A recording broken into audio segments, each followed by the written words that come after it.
I am alive. Here I am. I made it. Hey, thank you, everyone that's able to join us today. It is the DPB show, and no, we are not in studio. We are live from the DPB household. Things are going great. Obviously, I'll pan the camera down here because I work a little differently from home. There you see it. Yep, there it is. And if I pan up a little bit, right there, you can see the shoulder heavily bandaged. And there I am. Now it's going to be a little more difficult today because I'm working off of a laptop rather than in studio with my camera. The camera's much easier. My beautiful Mrs. Producer, my wife. Let's see, I was going to say my beautiful wife, Mrs. Producer. There you go. I got it all worked out. You know, I don't have a clue what I'm going to say today. I have a program scheduled in my head, but I'm heavily medicated. Public service announcement. Yes, yours truly is under the influence of drugs. They have me heavily medicated, as I just said. See, I'm even going to repeat myself a few times because who knows? But I'm sure you guys are aware of what is happening out there. I wasn't going to miss an opportunity. There's Mrs. Producer right there in the background getting into the closet. See, there she is. Now she's getting out of the closet. She's in the closet, then she's out of the closet. That's a whole nother show, Mrs. Producer. Thank you. She was getting my show notes. Thank you. But, you know, appreciate you guys joining me, staying in abreast of what's happening on YouTube, Rumble, X, or Facebook. As I was saying, it's a little different because I work progressive bifocal, so I don't have my eyeballs on the camera at my studio when I'm able to be a little further back from the camera. And so you'll see me looking down a little bit. I already have that bad habit of doing it. You know, actually, I think I do a better job here on the laptop than I do in studio. So many little distractions in studio. But let's get right into it. Title, Gaetz and Trump guilty until proven innocent. Is that not the essence of what we're experiencing? I mean, here it is right here, folks.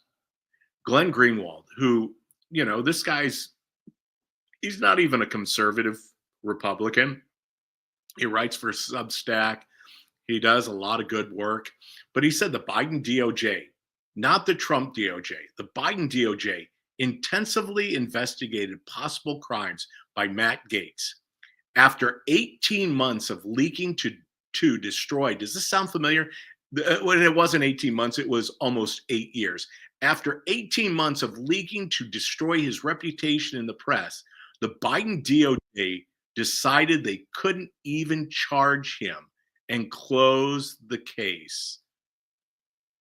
I don't know about you, but I think that wow. I mean, that says it all. And here, somebody else that has a lot to say about that. There she is right there in studio. Well, hello. Good afternoon, DPB. Thanks so much for having me on the program. Yeah, nope. Ryan's got sick kids at home. Mrs. Producer reached out at the last minute to see if Kat would be able to come on and kind of walk through some of this stuff with me today. I mean, Kat, that quote that we just had up, I mean, it does say it all. It is truly guilty until proven innocent. That's what the Dems are about. I mean, I've got video after video. I mean, where do we start, Kat? When people think that we won this big victory, some consider it a landslide victory, right? In the Electoral College, they think that, you know, now we're golden. No, the work starts now. We're just getting started. And these people are going to be relentless on attacking everything about Donald J. Trump. When he gets inaugurated on the 20th, they want to have a plan. And I still think, I don't know if they'll take to the streets like they did in 2020 or 2016, but they are going to do a lot of things to obstruct his presidency. And we're just seeing the beginning of that. Now, the Gaetz thing doesn't bother me because I actually believe that's a Trump playing four-tier chess, right? I think there's another plan of what he has in mind, where he's going to go with that. But I mean, Gaetz is dropping out. Shouldn't be surprised to anybody. We kind of sensed that from the beginning. Where Gaetz ends up, who knows? I'd like Yeah, to. I think there was just a trolling to try to maybe weed out some of the rhinos. Yeah. Maybe it was Donald Trump trying to figure out what Republicans were going to make it difficult for Gaetz appointment. And he wanted to see who was who, and everybody showed their true colors, and now he knows. And Gaetz, who knows, he might have just wanted to quit Congress, but like I couldn't have quit Congress, otherwise there would have been this stain forever on his legacy going through this ethics investigation, and he wanted it to just be closed up. I'm not saying he did it or innocent until proven guilty. These people Guilty until proven innocent in the Democrat guilty way. until proven innocent. Yeah. I'm not saying he's guilty or innocent either way. Yeah. But Because the biggest obstructionist right now isn't the Democrat Party. Not to say that they're not obstructing these approvals. I mean, to be accusing Matt Gaetz of what they're accusing him of, who would want to stay in Congress? Really, when you boil it down, from what I understand, Matt Gaetz is a man of faith. He seems like a family man. To have your family drug through the mud, to have your name drug through the mud, it's not for everybody. And he was put in a position where if he resigned, he was going to look guilty. And maybe he just, at the end of the day, didn't want to be drug through the mud like this and didn't want to be involved in politics anymore. Who would want to be in their right mind, especially somebody who's a family man? And this was 4D chess. Perhaps he was helping Matt Gaetz, or win. We get to see who the rhinos are. Matt Gaetz, he doesn't have to go through ethics investigation, and he's out and maybe in the private sector like he probably has always wanted to be. When you are a conservative MAGA Republican, you don't want to enter into this space. You just don't want to. You'd probably much rather go into the private sector. Maybe there's a business venture he's really looking into, and this gave him we don't know yet. I have no idea. That's why I say that's why I believe the 24-hour rule. I mean, I think there's a lot of opportunities. First and foremost, he won his election. So just because he resigned from Congress in the 118th assembly, he can come back and do it, and be in the House. Yeah, I think he signed something that said, "I don't intend to say my oath for the 119th," but he could come back and stay in Congress. Or get this: what if he's appointed to Marco Rubio's seat? I've been hearing some whispers about that. There is the appointment to Rubio's to finish out his term. Because I truly believe Ron DeSantis would like to have that seat, but Ron DeSantis has. So we don't know. The meeting yesterday, I think, was the linchpin, right? He went there with J.D. Vance, and we already know J.D. Vance was all in with Gaetz.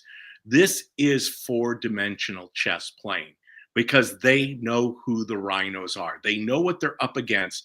Mike Johnson, the Speaker of the House, he's all in. And, J.D. Vance is all in. We know the players that are all in. So it's going to be interesting as this walks out. I don't know. Maybe Matt ends up in another type of position. But it will be interesting because I believe that we're going to see a rapid succession of appointments here now. I think that when we walk to, and they're all going to drop tomorrow, right? The Friday drop. Trump's going to hit with this FBI director. He's going to hit with this Secret Service director. He's going to come back and appoint an AG. So now he's circling the wagons because he's got these people right where he wants. You know who we're not up against? And this is the saddest part about the reality of the world we live in. I said that we're up against the swampy Republicans, the deep state. And then we've got this faction of the world that we're trying to overcome. And tell me about this, Kat.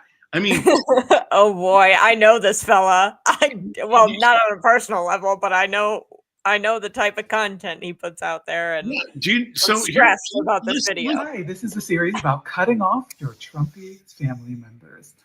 Why do you need to be perfect? Why do you need to consider everyone's feelings and make sure everyone is okay in the situation and watch what you say and say it perfectly and say it right, while they get to say whatever? They get to be racist, mean, awful to you, not respect your boundaries. They get to say whatever, do whatever, never consider your feelings. Why do you need to be perfect? And they get to do and say whatever. Does that sound fair to you? I don't know, Kat. Does that sound fair to you? But this, I mean, I just put that up there, and just because this is part of,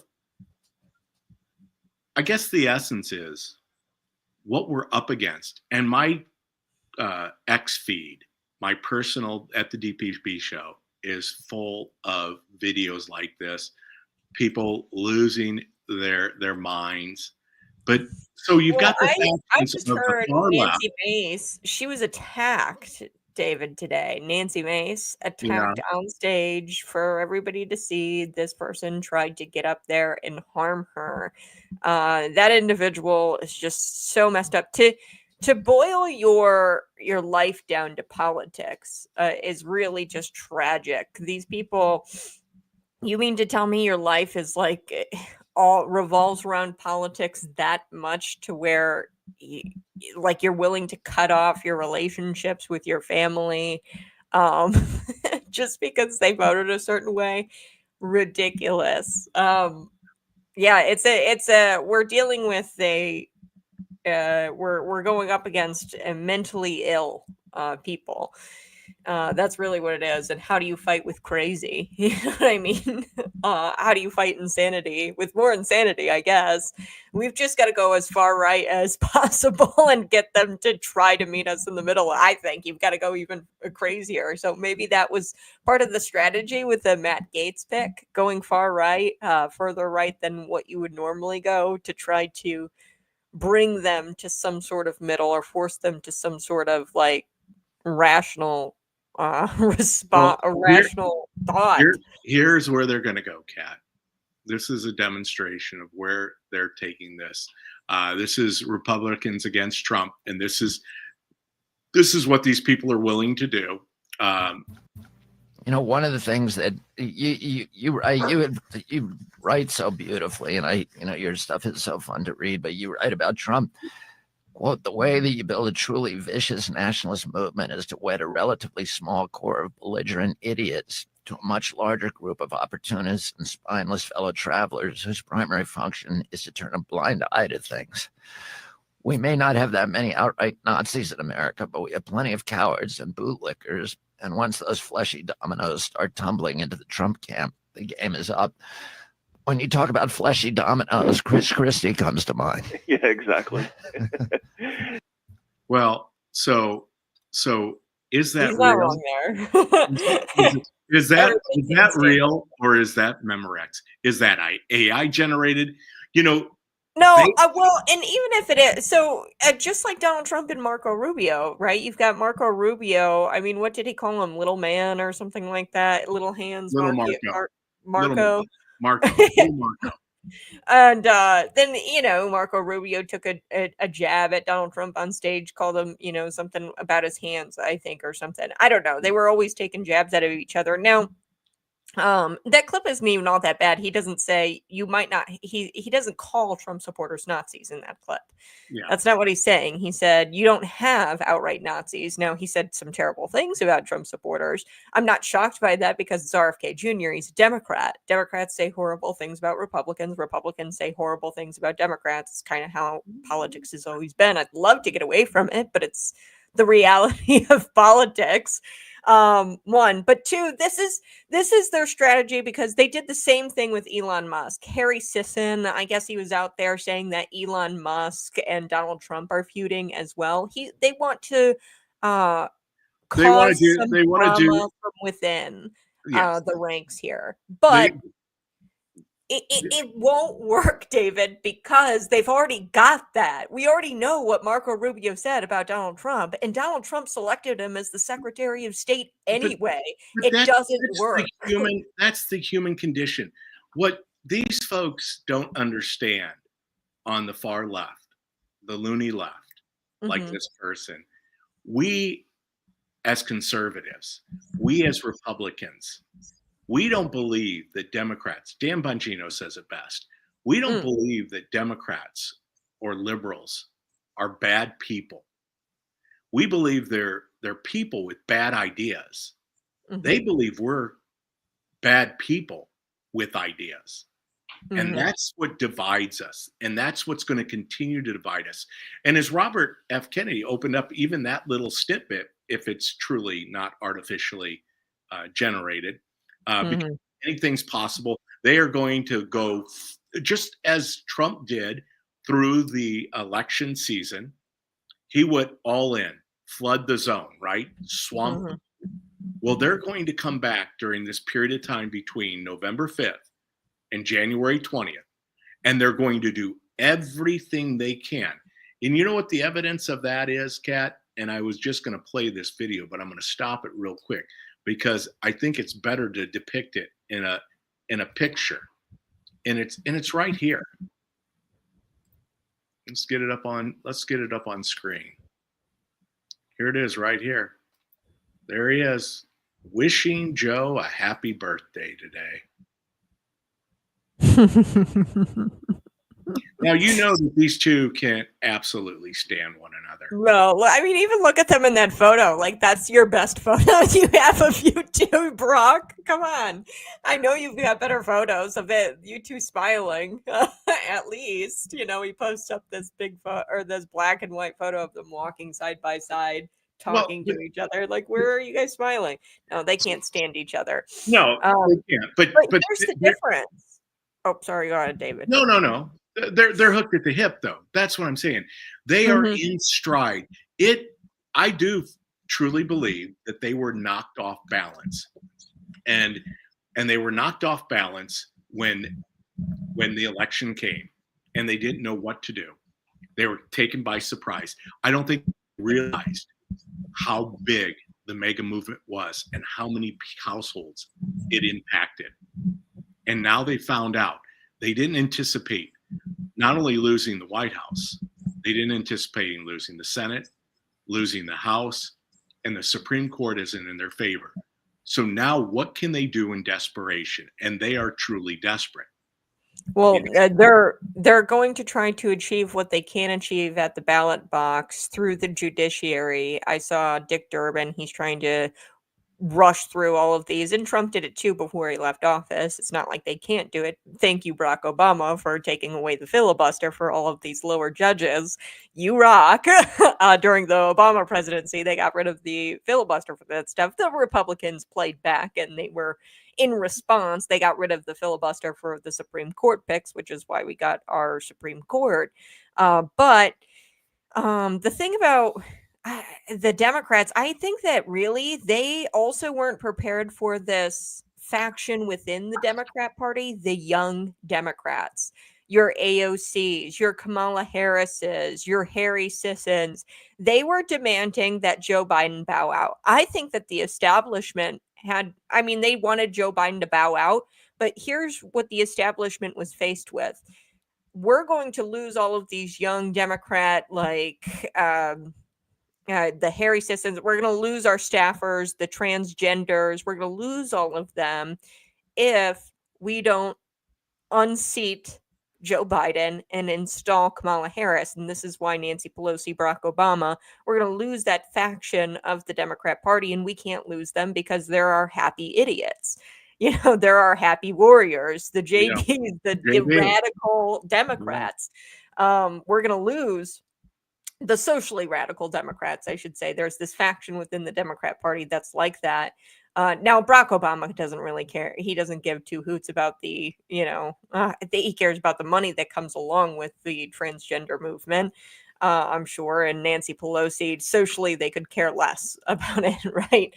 They were probably doing sexually deviant things before it was all legal, and they made it all legalized. And they just did that stuff, out in the open, and nobody said anything. Bill Clinton, and they've always been like that, but they've got this faction that they have to appease.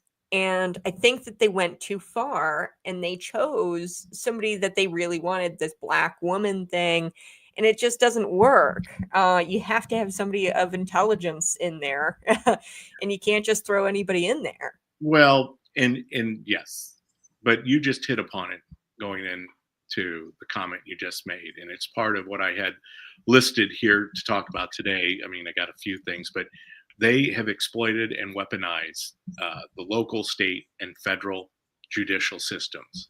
Mhm. And that's what they're trying to do in their exit strategy. They're off ramping. They are trying to pervert the court system. If you have spent any time in the current court system, you realize how divided it truly is. Most of these judges are activists. That has been proven out, especially in New York City in the Alvin Bragg case. Judge Merchan. I mean, this is where they're churning their hopes too, that they can somewhat stay off what is going on in the Supreme Court, what is happening in Congress. They're going to continue to try to muddy the system at the lower courts, especially as Tom Homan, who is now the border czar, replacing the former border czar, Kamala Harris. And Mhm. Tom's going to go in March, and he's going to remove people from this country. But they're going to do everything to obstruct that. And this is the sickness of those people. They don't even realize how desperate they are to obstruct human trafficking. That is what they opened up. Oh, This entire border thing is about money. It's about human trafficking, and that's the end of it. I mean, it's yes, you have the drugs, you have the crime, but most importantly, you are selling people. hmm I just saw this House Bill 5164 this afternoon. It was talking about how, these petitioners to change your name. Okay, now it's under the guise, of course, of transgenderism or whatever. I can change my name if I'm transgender. And um, that's what they're saying. But really, what this bill can do, it can open up. It can essentially make it easier for illegal immigrants to hide who they are and to hide from Trump deportation policies by changing their name and changing their identity. House Bill 5164, go file a witness slip, oppose it. It amends the Clerks in Court Act, provides that filing fees for the petition for a name change cannot exceed $25. So it's cheap to go change your name. It also amended it to a different time period. So it said deletes the requirement that the petitioner must reside in the state for 6 months. So you can reside in the state for, I think it's 3 months they changed it to, from 6 months to 3 months. So you have to reside in the state in order to change your name for 3 months. Um, so it loosens the rules or the requirements it takes to change your name here in the state of Illinois.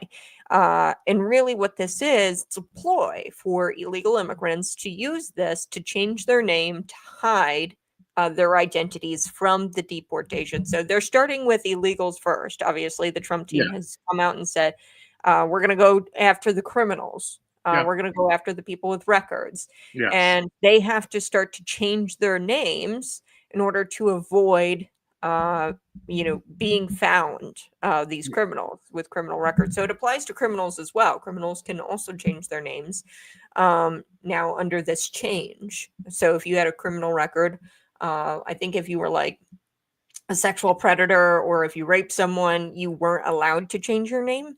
But now you can here in the state of Illinois with this law. I'm sure it's law by now. It got out of the Illinois House. It was probably made law by the end of the day today. So that's just how it works over there.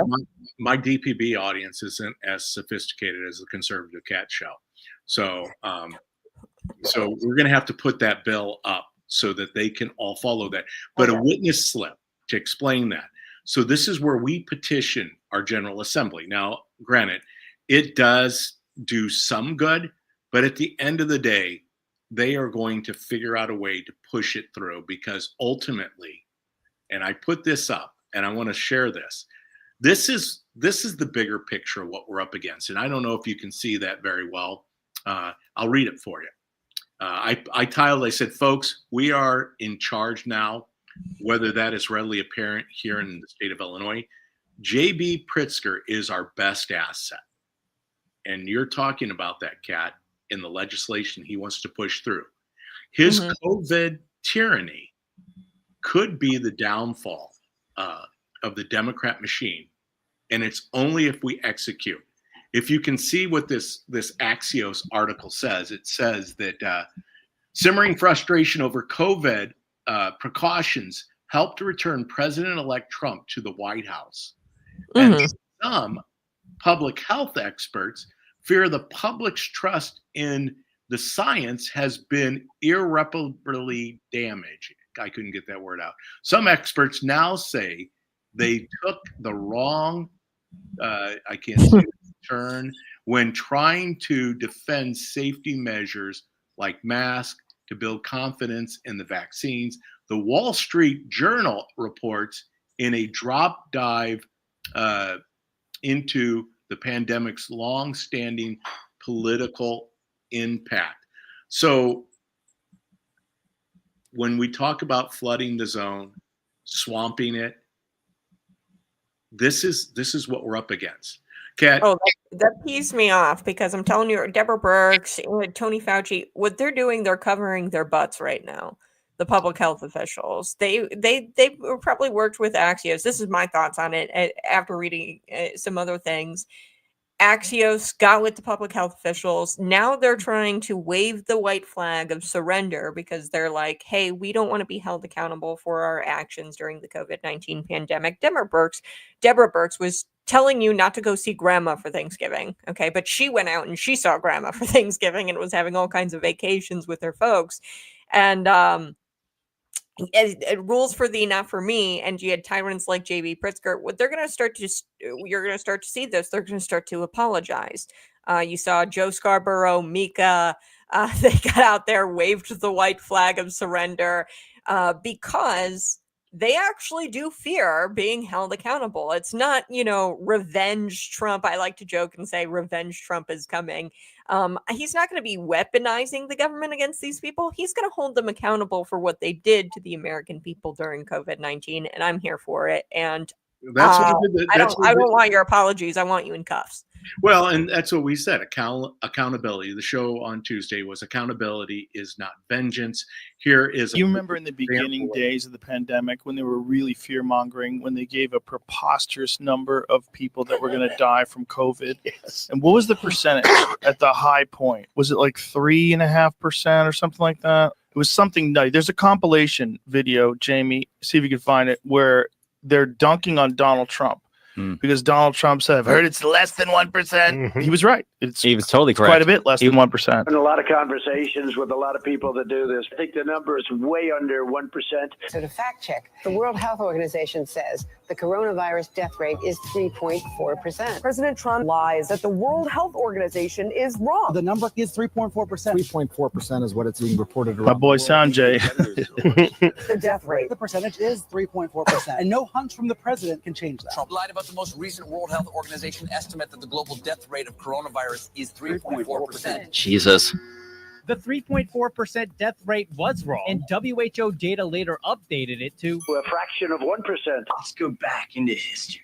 Trump has a hunch that the death rate is lower than 1%. Way under 1%. Way under 1%. Will someone put a mozzarella stick in his stupid hole? Trump lied to viewers about the mortality rate. Way under 1%. False information. He's spreading disinformation. Misinformation and dangerous disinformation. If you're president of the United States, you have the world's greatest scientists at your disposal. You listen to them. Leading scientists, including Dr. Fauci, wrote in the New England Journal of Medicine that the death rate could be considerably less than 1%. Way under 1%. Why are you going See, this is we've seen enough. These people are fucking puppets, man. They're puppets, and they willfully, gleefully repeat these narratives. Well, I have to. Well, and so here, Kat, and I don't know what the clock is. As I said, I'm under the influence of Oxycontin right now, and so. Oh, I mean, say it here. There you go. There's the wounded wing. The shoulder is up here, padded. I've had the best nurse and wife you could possibly have. Every 2 hours, she was up through the night checking in on me because, of course, I can't be Aw. in my bed because I have to be somewhat upright. But I've got this very cool thing called an air cast. You might have seen these before. There that you fill them with ice, and it has a little hose, and it pumps cold water, recirculates cold water around the shoulder. And I just put this little cover over here, and yeah, and then of course, Wowza. versus being in a hospital. But anyhow, DPP, you can't be doing all those push-ups. But people, you gotta know what DPP's workout routine is, and it makes me so mad because he's like jacked. Okay, for I don't know how old you are, DPP, 61, 62. 61. You're Yep. you're jacked for a 60-year-old dude, and all he does, folks, is push-ups in the morning, and then he walks Bella maybe a block. And here's me like running 7 miles, and I'm like, God, I'm still a fat loser. And DPV's like, oh, I just do 20 push-ups in the morning, and I'm like, you look like you hit the gym, and that's the difference between. But I'm not men pushing. and women. But I'm not pushing. I'm not pushing donuts and telling you can eat pizza and everything else like that. No, I don't do that. But I know that many people do out there. That there are those people like that guy that's constantly on my feeds telling you, "Wait, you don't have to do this workout." What I know is you need to eat right. You need to get into Scripture. I mean, first and foremost, if the Word of God is not inside your heart, you're going to have a tough time in life, whether it would be in your career, whether it would be in your relationships, a family that prays together stays together. My wife and I pray together. We read scripture together. We challenge each other in our faith. Yes, we try to stay abreast in all this craziness. And it's not easy. I mean, it is almost insane that you and I live. There's Joanne. Joanne, thanks for being here. Hi, Kat. Also DPB. I'm glad that she tagged me in there on the Conservative Cat Show. But Joanne, I sent Joanne a Vivek. So let's look at what we do have. Because we know that right now, I was just looking at the numbers, amazing, shock. They're still counting votes 15 days after. And now, we've got Pennsylvania, California. Oh, okay. Pennsylvania. I didn't know California still was. Illinois had to stop. They had to stop because they had to stop. Yeah, 2 weeks. it is mandated. You're right. So this is something that Trump will be able to clean up once he takes over, because at least from the federal side of things, he can stop it. But we're counting votes. So suddenly now Trump is in some reporting, he's dropped below 50%. So now they're declaring that Trump didn't win the popular vote because I saw that coming. And I mean, exactly. And you know that it was coming. And Kamala's closing the gap, but she's still not going to get the Electoral College. And it really is all for naught. Well, I don't even know if they're going to have success in doing that. It's already 2 weeks from the election. Any kind of news that, he lost the popular vote is going to get lost within a matter of hours, because it's so far out from the election. People are not tuned in to the results of the election anymore. We've all kind of accepted the fact that we've got control of the Senate. The Republicans got the control of the Senate and the House. What really needs to be done are these senators in the Senate, the Republicans. They need to get their heads out of their butts, and they need to block some of these nominations or some of these appointments, these judge appointments, because that is going to be really scary. We have this one woman, I don't know if you've looked into her DPP here in Illinois. She was appointed by Dick Durbin. Gaetz actually had tried to tie this woman up. I think he was doing it because they were, had Trump engaged in lawfare and were trying to convict him. This is during that time. But Gaetz kind of tied up her appointment specifically as a, hey, stop messing with our guy and I'll stop messing with your appointments kind of deal. But her name's April Perry, and she worked as a clerk with a guy. His name is Joel Flom, and he's the 7th Circuit U.S. Court of Appeals. And this guy was pretty radical. Joel Flom, he went as far as to say, so I guess Indiana, and I'm going off on a tangent, but in Indiana, they had a law that he deemed unconstitutional, where or well, yeah, it was some sort of ban in Indiana, and for some odd reason he had to rule on it. I don't know. I think it came over here, but it was saying that people could not get abortions in the state of Indiana at like women if they were aborting the baby on the basis of race, gender, and disability. So, say I'm a woman and I go to Indiana for an abortion or something, and the reason why I want my abortion is because I'm having like a black baby. Okay, so like I don't want a black baby, I abort it. So he said that there's no reason why women shouldn't have abortions, and just because the woman says on her elective abortion, because they have to ask you, I think, why you're having the abortion.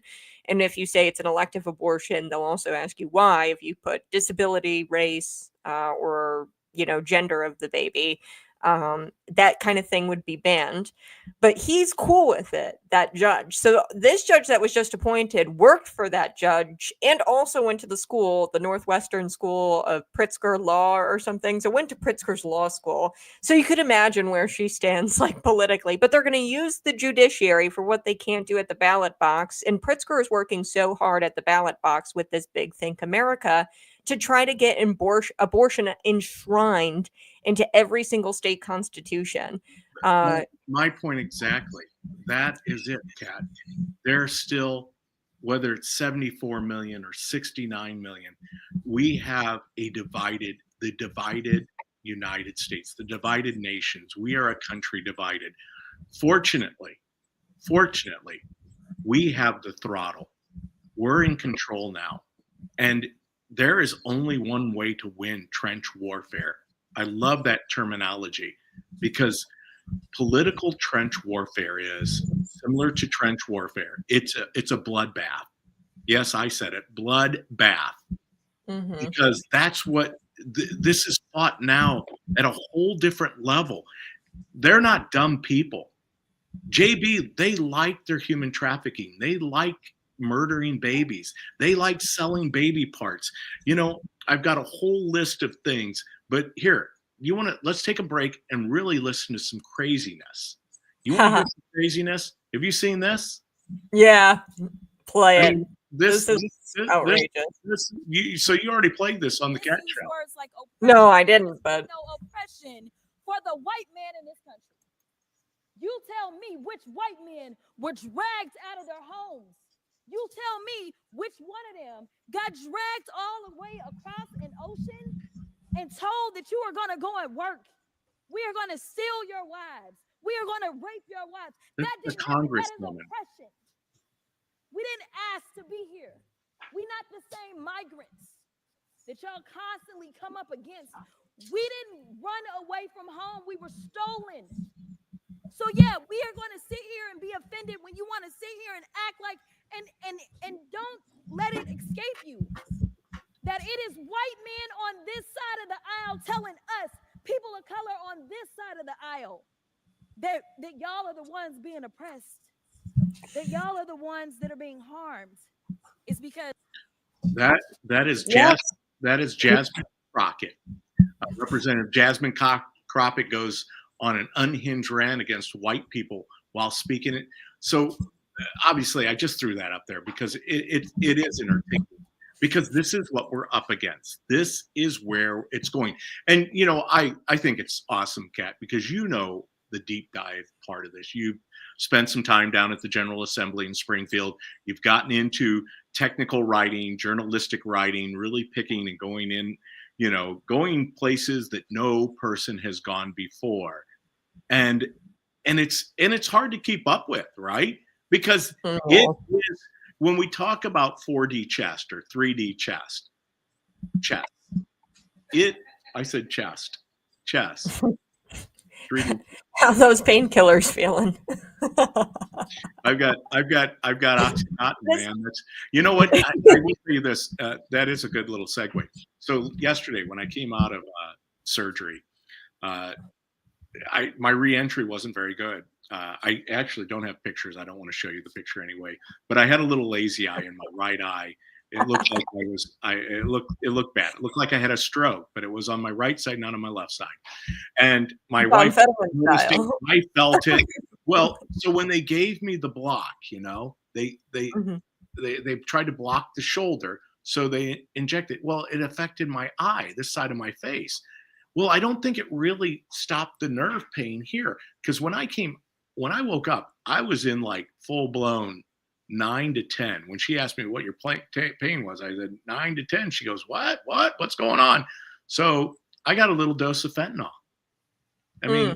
I mean, my system has been through. I mean, I'm a regular narky. Please tell me Tanya got video of you on fentanyl. I had to have some fentanyl when I had my knee injury, and I was at some children's hospital, which was really interesting. I don't know why I was in the children's wing, I guess, but they had like little animals on the wall, and there's a video of me out there. It will never surface, but there's a video of me out there pointing at the animals, and I honestly believed I was in a safari. Where I guess I thought I was in a safari and I was pointing at the animals, and I go, I've always wanted to go to Africa and go check out the animals. Well, it was hilarious.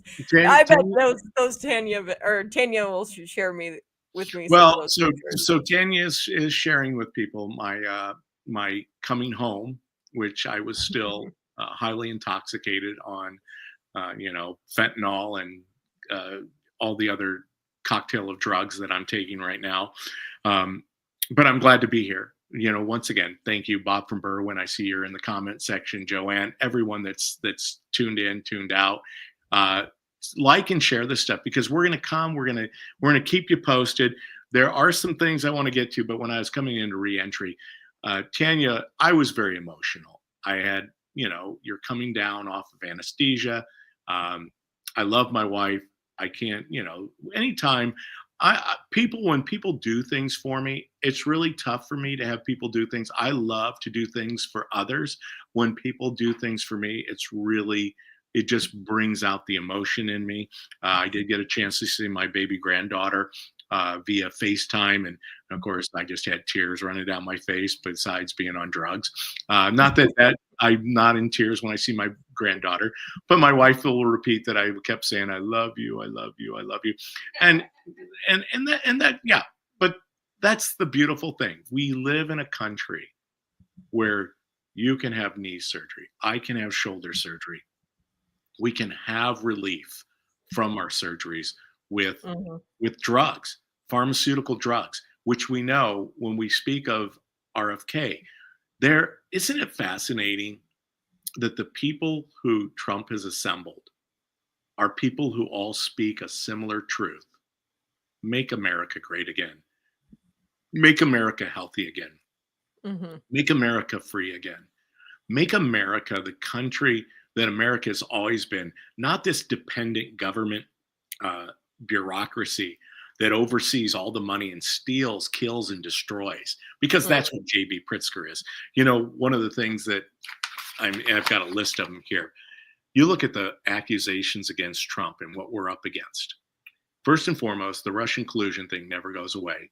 And now we've got Putin launching missiles, supposedly launching missiles, because this is the tail wags the dog. You got Afghanistan, which was never fully taken care of. You've got the assassination attempts. Where did those go? How about the bombing on J6? Now we don't even know anything about that. What has been released? How about Epstein Island? How about P. Diddy and Sean Combs? How about the negligence at the southern border and all of the trafficking that went on there? How about COVID tyranny, which really started this thing off? If that video where they were predicting 3.4% of the people in the United States dying, I mean, that wasn't just people who contracted COVID. That was the population at large. So if you take 300 million, you do the math, they were talking about somewhere in the neighborhood of 13 to 15 million people dying. And we know that that was totally, off in so many different ways. So it just is fascinating, Kat. Yeah, well, I don't agree, and I'm actually kind of nervous about an RFK Jr. appointment and a Tulsi Gabbard appointment, because these people are Democrats. We can't forget, and I disagree with them on a whole lot of things. RFK Jr., the fact that he's wearing a MAGA hat now after he said those things about Trump supporters, I'm like, that is a huge win. We got that guy to be MAGA. I mean, there's plenty of people like that though. Who started out as leftists. Yeah, here's Joe a book I Rogan. know here's a book I know you haven't read, and I don't mean to point this out, but if you want to read who Donald J. Trump is, one book and one book only, and most people have never read it. It's called The Art of the Deal. No, it's not Project 2025, which I think that's fascinating. Project 2025.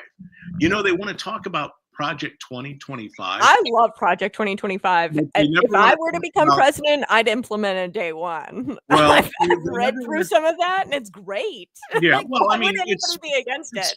It's from the Heritage Foundation. So I'm assuming, as a conservative thinker, people are going to like a lot that's in there. What they don't like about it is they believe that they're going to turn the clock back where, you know, like Mike Johnson said the other day, men are men and women are women.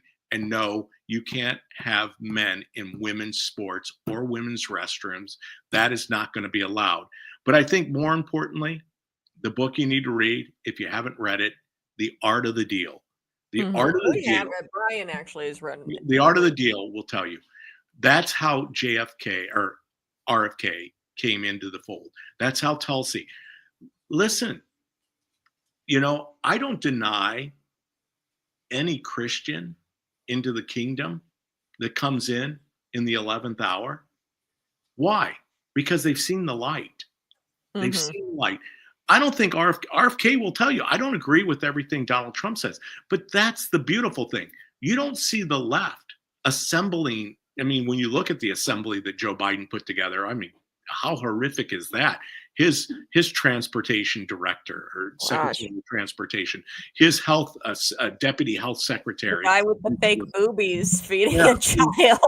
I mean, that's the difference between common sense government and uncommon sense. The fact that he was able to attract Elon Musk, Vivek Ramaswamy, you know who really showed their true colors in this thing? And true colors, that's why I love you, is Tim Scott. Really disappointed in Tim Scott. And here's the thing. I think it would be really interesting to see. And right now they have nobody, like no firebrand. Like, can you think of a firebrand in the Senate? I was trying my best to figure that out because it would be really cool to see Matt Gaetz in this appointment for Marco Rubio's seat, and then him be the speaker or the, you know, Senate whip. What do you call that? The Senate Majority Whip, or I forget what they call him over there. The leader, the Senate leader. Yeah. You've got the majority leader in the Senate. Yes. Majority leader. Yeah. Oh yeah. Right now it's Turtle Man, Mitch McConnell, who's not doing well, by the way. So I can't think of a guy, and it's the same way in the Illinois Senate, like not the federal Senate, but the Illinois Senate. There are not very many firebrands within the Illinois Senate, if any. I say to on people either side, which side? On both sides? There's not a leader. Like Republicans.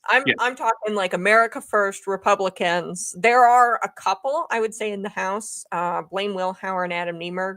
Everyone else, not that great. Chris Miller's old. I mean, nice guy. I love him dearly, but he's not the future. You know, we talk about building the bench. Chris Miller's not the future. Blaine and Adam probably would be. They're like firebrands who are very pro-America and Illinois First politicians.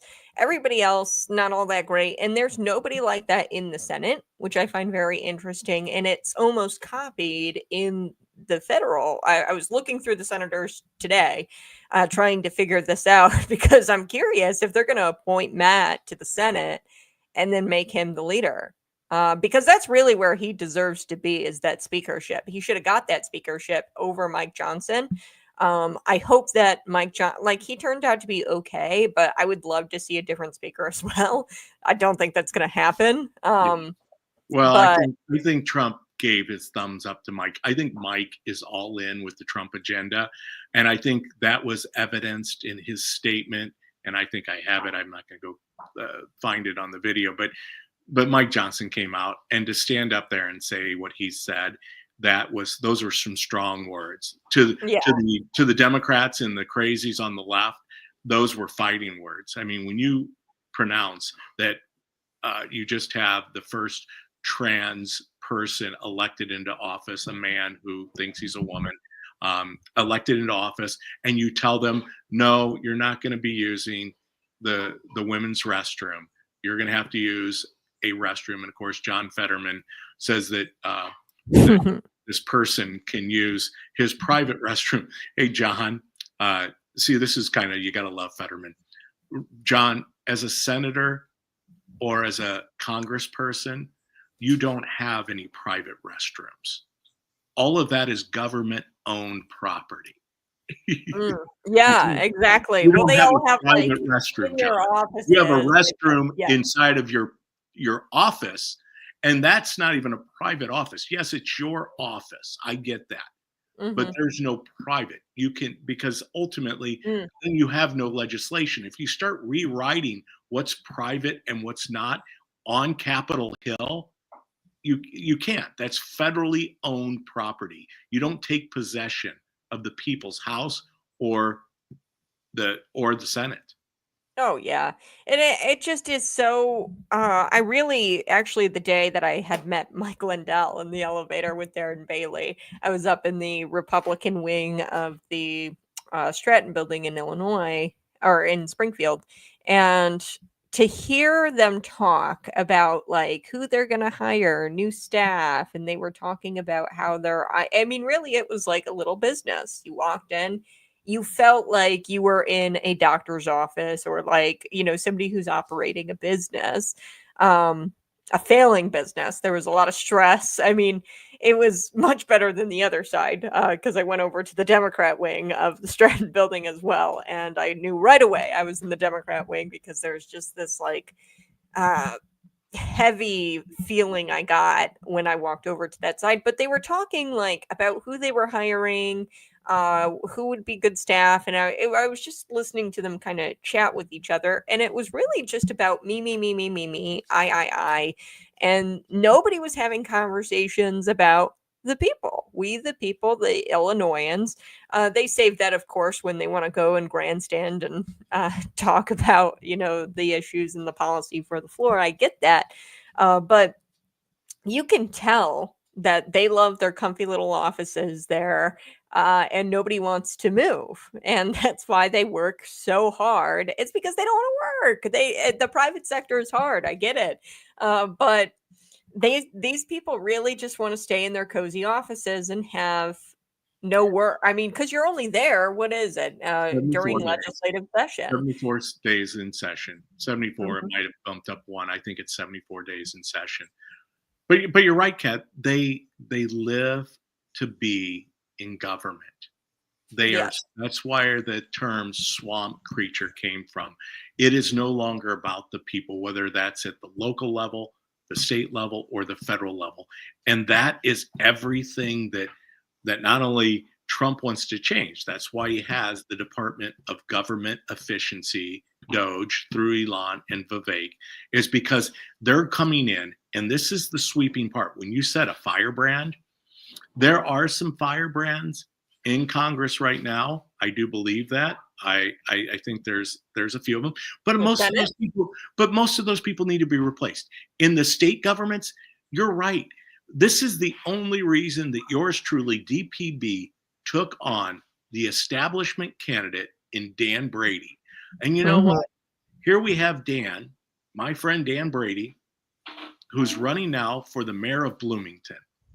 You know, he served as the coroner. He served as the rep for the 105th district. It changed. It went from the 88th to the 105th.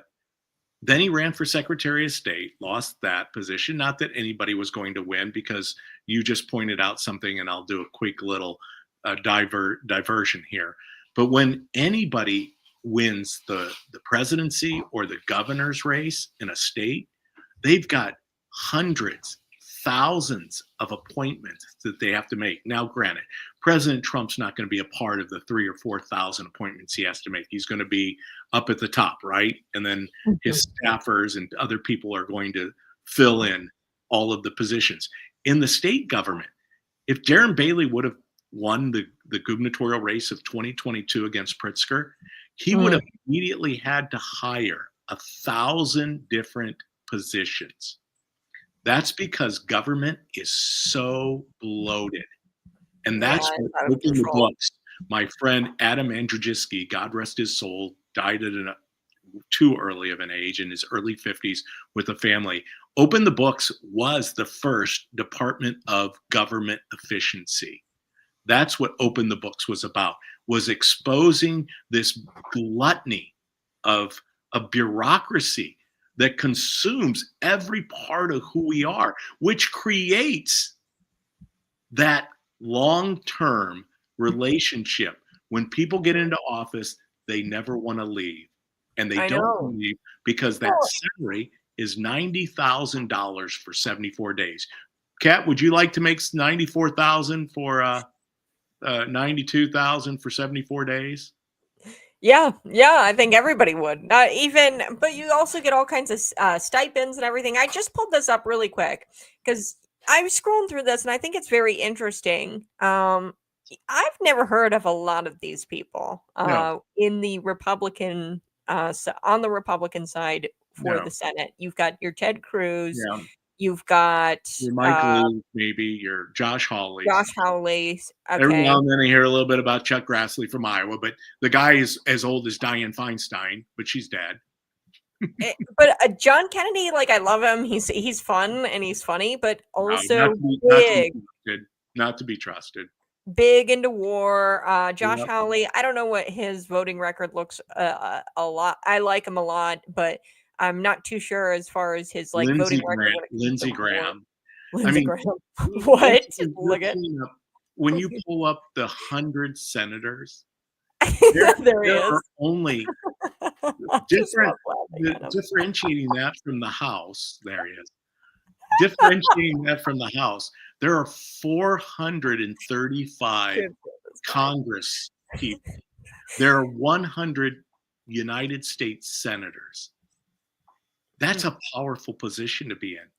And they're trying to leverage that over the Trump administration. Well, and he's going to run into problems, I think, with the Mitch McConnells and with the Senate. I think he will run into problems. You know, who do you have over there? You've got Josh Hawley and Ted Cruz, maybe. Ted Cruz, Mike Lee. I think Mike Lee's going to possibly be in the running for, he could be AG. He could be, I know that Ken Paxton is being talked about. He's going to pick somebody. So getting back to that point, because I don't think we walked that all the way out. He's going to pick an AG. He's going to pick an FBI director, and he's going to pick a director of the Secret Service. And I think those are going to be in concession. And here's who I think he's going to pick. I think he's either going to pick Ken Paxton or Mike Lee for AG. Mike Lee was very instrumental in so many different things, but I think that then you're looking at Kash Patel for heading up, overseeing the FBI, and then you're going to have, I think he's going to pick Dan Bongino for the Secret Service, and that is going to, you thought the meltdown over Gaetz and Hegseth, that was a meltdown. Wait till he puts back to back Kash Patel and Dan Bongino. They are going to lose their what's left of any type of common decency about their humanity. Maybe he's playing this 4D chess with Matt Gaetz to just prove that the outrage over Matt Gaetz is just going to be reciprocated for every single pick of his. So if they can say, if Matt's out there and he's saying, I want to bow out because of the distraction that they've made about me and blah, blah, blah. If he says that, then now it's kind of like anybody else he picks is not going to get that level because they came out guns blazing against Matt Gaetz right out the get. I mean, we still have quite some time for him to make these appointments, I'm pretty sure. Well, yeah, this is the fastest This that is anybody has positioned these people in place as Donald Trump. And once again, this is all part of the art of the deal. He Yeah. knew what he was up against. He wasn't going to be fool me once, shame on you. Fool me twice, shame on me. Donald Trump was walking this out. And I can tell you a little bit of inside baseball because of limited involvement with the Trump campaign. Obviously, as a delegate, this has been planned out for a long time. It's not like he was sitting around just doing rallies, because what was he saying at the rallies? He said the same thing over and over again. And once again, who was he speaking to? He wasn't speaking to guys like me that know exactly verbatim what he was going to say at every one of the rallies. He was speaking to the third party, to the people that were finally waking up because they were tuning in to Joe Rogan. They were tuning into Charlie Kirk. They were tuning into Tucker Carlson, Dan Bongino, Megyn Kelly. They were tuning into these people that were like, you know, and I will tell you, I don't understand the Gaetz thing, and I'm going to leave it at this, because I think that if I can pull it up. Oh, I was shocked. Well, I was shocked, but there's a play here because it was so fast, these appointments. He's got time. I don't know why he came out so fast with the appointments, but yeah, he's got to be playing some sort of 4D chess or something. Okay. Because So tell me, so here's we're what, gonna fight like hell for that guy. The right was gonna fight like hell for him. yeah. Well, here's what I let me shut her down for a second here, because this says it all. This just came out the other day on Sirius on the Megyn Kelly show, and you tell me what you think about this, Kat, and then we're gonna end the show after this. Here's Megyn Kelly. Oh, wrong one. Sorry. I've never really paid a lot of attention to Matt Gaetz. I'm going to be honest. I saw that he was somebody who wanted a lot of attention. And in general, I tend to ignore people like that. I don't like fueling that fire. I understood that people I like interacted with him a lot. People like Tucker, Trump obviously loved him. Fine. He wasn't exactly my cup of tea. I didn't have anything against him per se, but whatever. Not like, I'm just trying to tell you, I'm not some Matt Gaetz sycophant. But the New York Times Daily podcast today has made me a big fan, which I don't think was their intended effect.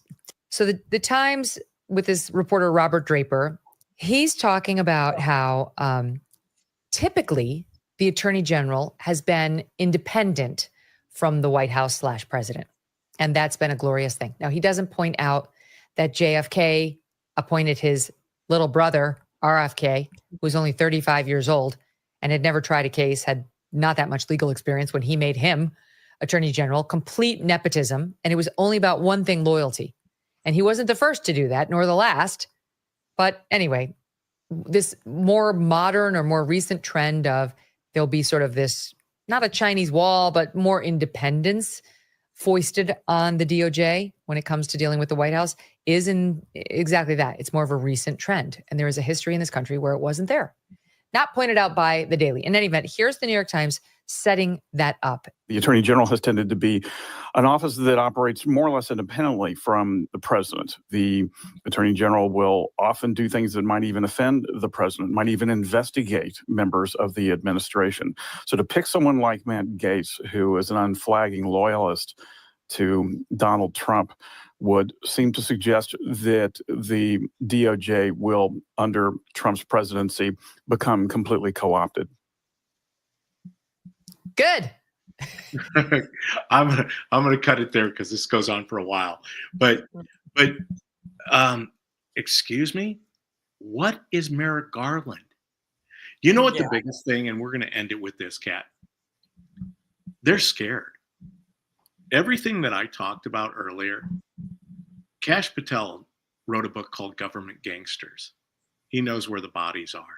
Dan Bongino will investigate the assassination attempt on Trump's life. They will expose the Warren Commission's documents. You know who held Trump during his presidency, 45? from releasing the Warren Commission's findings on the death of John F. Kennedy? Mm. You know who told him not to release it? Mike Pompeo. Oh yeah, what a scumbag. Yeah. Well, exactly. And he still wanted to grovel his way into a Trump 47 presidency, just like Nikki Haley. These people are scared.